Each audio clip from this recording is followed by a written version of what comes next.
This is Goku's son, DBZ, and today I will be counting down a list for the top 12 sci-fi shows. And as I said before, when I did the top 10 sci-fi/supernatural shows and top 10 sci-fi shows in the past, those were personal. This is going to be a strictly neutral list based on popularity, as well as somewhat critical acclaim of shows.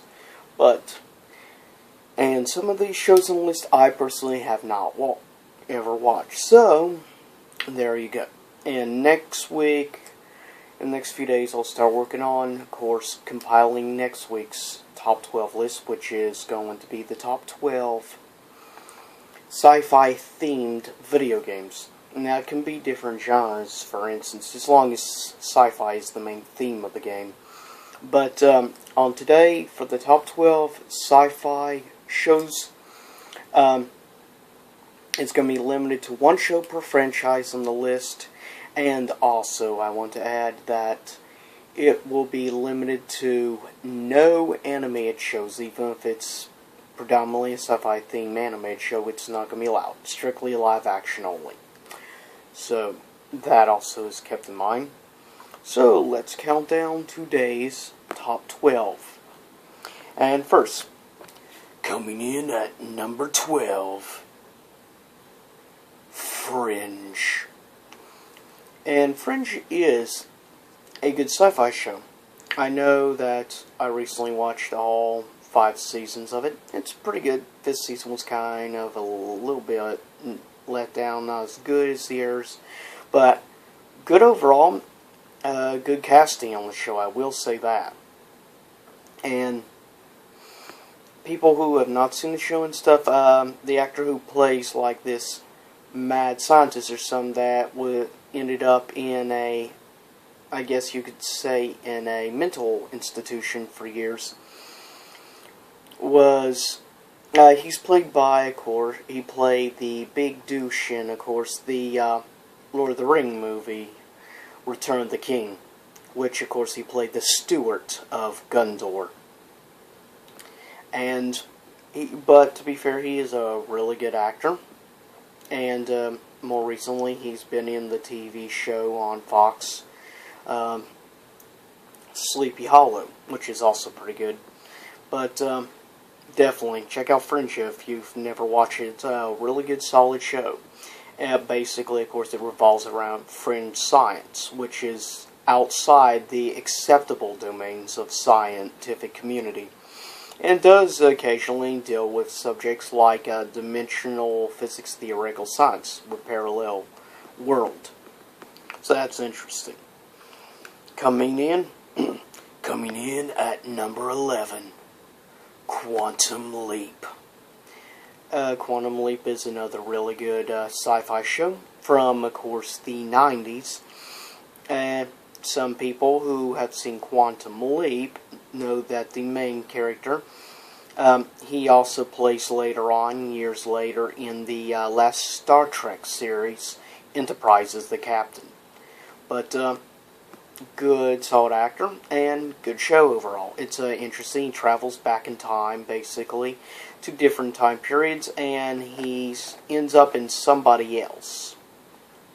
Everyone else that sees him only sees the person he's inside of, but when he looks in the mirror, he sees himself. So it's kind of interesting, really, if you look at that aspect, kind of. But it's an interesting show, interesting concept, and good sci-fi show from the 90s. Coming in at number 10, Sliders, which is, anybody who personally knows me knows Sliders is one of my top 2 favorite sci-fi shows of all time. But on this list, it only makes 10th place, based on overall opinion. But really, I think it's the show that really brought to like sci-fi mainstream and stuff the whole theory of dimensional physics, theoretical science, which is a really fascinating subject. And of course, later on you meet villains like the Chromads, which are evolved from apes. They took a different evolutionary route than humans did. They ended up killing the early humans in their world, and they ended up dominating. and became the dominant evolutionary life form, if you will. Next, coming in at number 9, The Outer Limits, which is a good show, and this is going to be based more around the newer Outer Limits series from the 90s. Because of the different Outer Limits shows, the 90s one lasted the longest, I believe 7 or 8 seasons it was on the air, up until the beginning of the new millennium. And it was the most well received and the highest rated of the shows. It is definitely the best of the Outer Limits shows. And it's a really good show. If you've never watched the 90s Outer Limits series, and you consider yourself a sci-fi fan, I highly recommend to check out Outer Limits. Though, to be fair, the original Outer Limits was also a really good show, but in my own personal taste at least, and I think a lot of people actually feel that way, that the 90s one was a lot better. Coming in at number 8, the one-season show that's gained one of the biggest cult followings of any show ever, created by Joss Whedon, Firefly, which is basically considered to be a cross between a western and a science fiction. And if you actually bother to watch the show, you will notice you don't really see taser or phaser guns or anything. You actually see more normal guns with bullets, regular ammunition that we see in current day culture. So that's kind of interesting if you think about it. And you don't really see too much of those two genres clash, country and sci-fi. It's an interesting combination. And it's definitely gaining quite the following over the last several years after just one season. Coming in at number 7, from Sci-Fi Channel and former company ADV Films, Farscape, which is now personal, of course. Farscape is tied basically with Slayers being my favorite sci-fi show. But the overall show, last season of Slayers was a disappointment. But Farscape, all 4 seasons were awesome. Of course, it was co-op done. The puppets and costumes and stuff were all done by Jim Henson, of course, which is known for being a top quality company at doing stuff like that. That's where they specialize, is puppetry. But if you've never seen Farscape, I highly recommend it. It's got really interesting villains like Scorpius, which is, of course, a half-breed,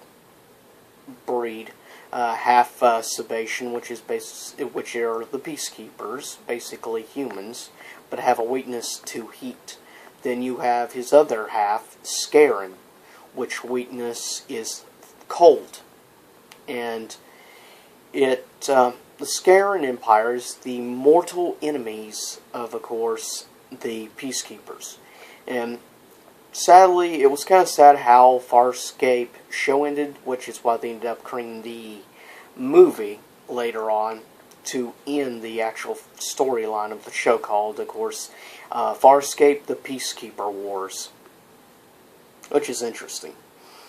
Coming in at number 6, the original The Twilight Zone, which is definitely incredible, I might add, and it's really good. And there's been 2 redone versions of The Twilight Zone. There was the original from the 50s, then there was the 80s series, and then there was the early millennium, which only lasted 1 or 2 seasons. And then 80s lasted 2 or 3. The original was 5 or so seasons.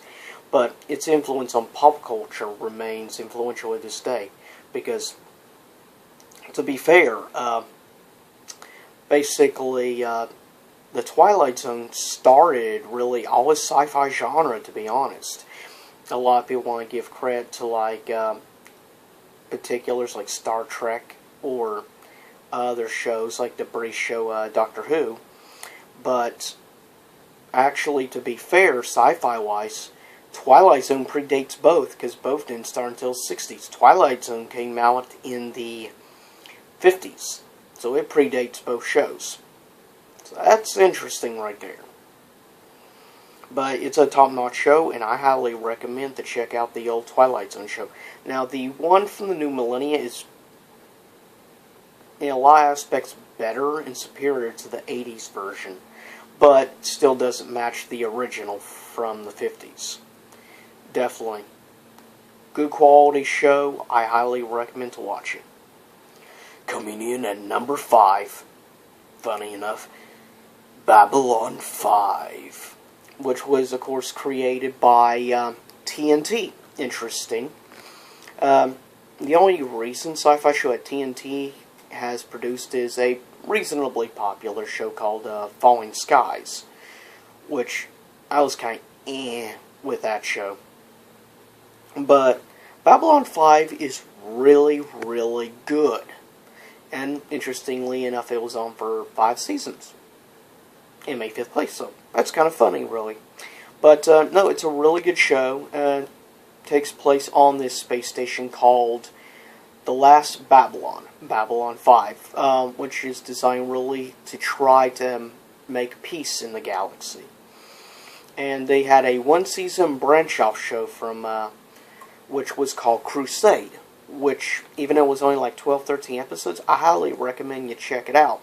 Because they introduced interesting characters like a techno-mage, which used technology and made it look like magic.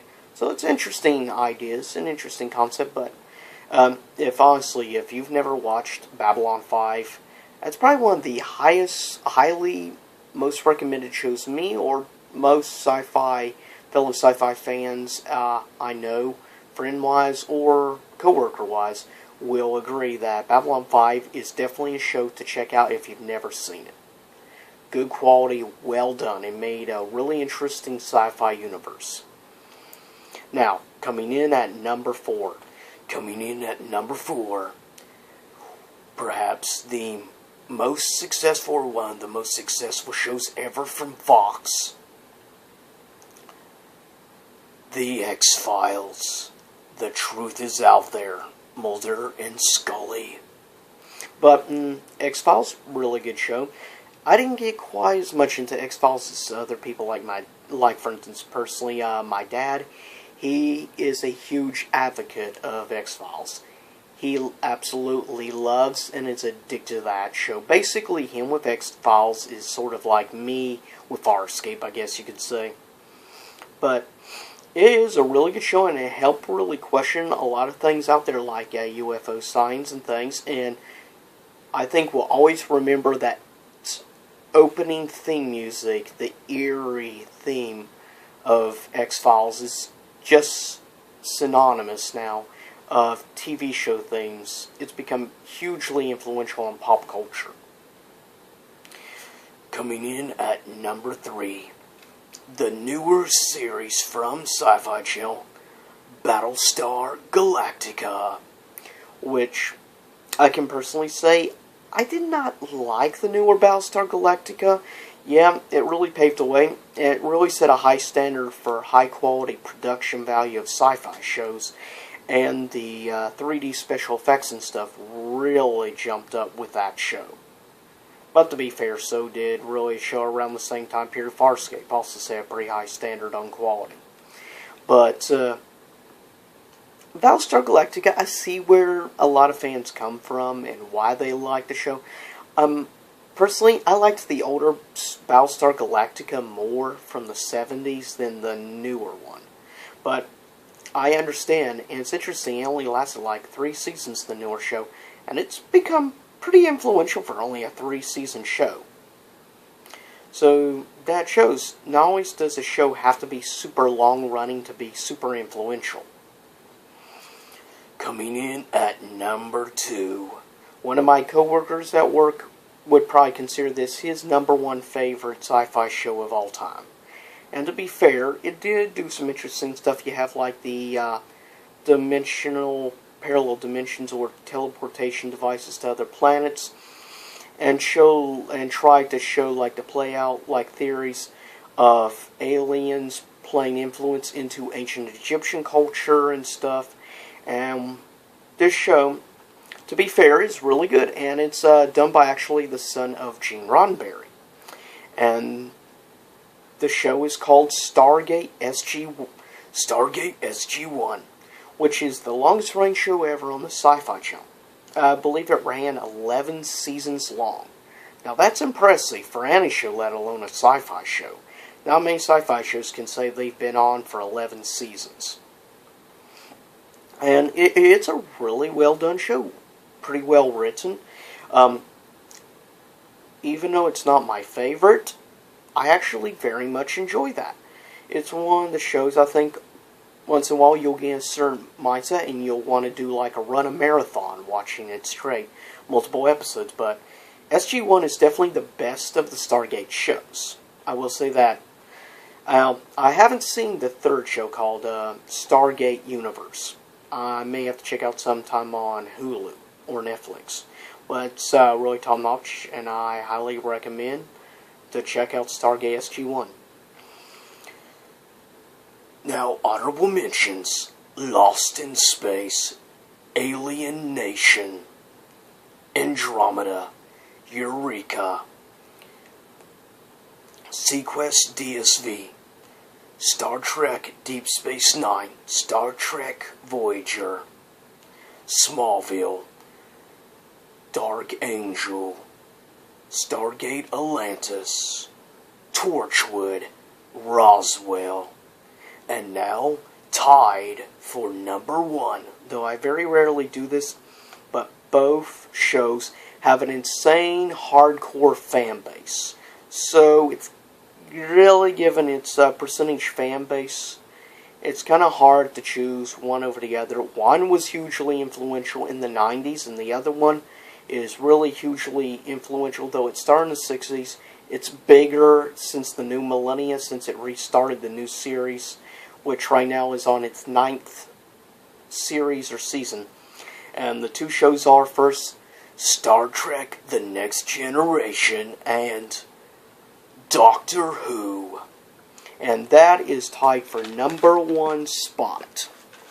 Is the newer Doctor Who series, which you have the 9th, 10th, and 11th Doctor, and of course the new 12th Doctor. For the new Doctors of the new Doctor Who series, I was kind of iffy, though, for the first of the newer Doctor Who's, and sadly he only stuck around one series or one season. I've never understood why BBC calls a season a series, but oh well, series. After I just started getting used to him, he disappeared, but then my favorite of the younger Doctors appeared on the show, and that is David Tennant, which actually I knew before Doctor Who. I saw him, actually it was a co-worker at work that got me to start watching Doctor Who last year, and I can honestly say now, personally, I would probably rank Doctor Who my third favorite sci-fi show of all time. But it's tied for number one with Next Generation because of the influence. Next Generation was without a doubt the highest rated sci-fi show late 80s into the 90s. Was definitely the highest rated of all 5 Star Trek series. Well, if you, of course, exclude the Star Trek animated series. But really good. And Doctor Who is really good. As I said, I like the 10th Doctor a lot, David Tennant. And to be fair, I like the 11th Doctor, Matt Smith. But I, to be honest, like the new 12th Doctor more, Peter, more than the 11th Doctor, Matt Smith. And I hope you enjoyed my top 12 sci-fi list and honorable mentions. I just want to quickly say of my honorable mentions, a couple of shows I feel are kind of underrated shows that don't really get the same respect some of the others do, is Alien Nation, because, yeah, it was like one season, but it was a really fascinating show, and really good. I highly recommend if you've never seen it. You can probably find episodes actually here on YouTube, so look for it.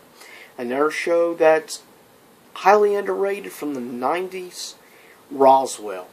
It's a really interesting show. There's a lot of really good sci-fi shows that are very underrated.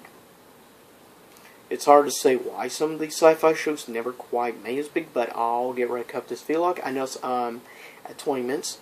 And I'm hoping to maybe upload today or tomorrow after I upload this video a video game review, or a part game review for a Super Nintendo game called Super Punch-Out Boxing.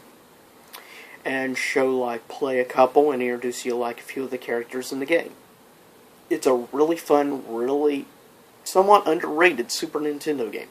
But anyways, I'll get off and I'll play quickly. It's boss theme music from one of my favorite Super Nintendo platformers of all time, Mega Man X. So enjoy.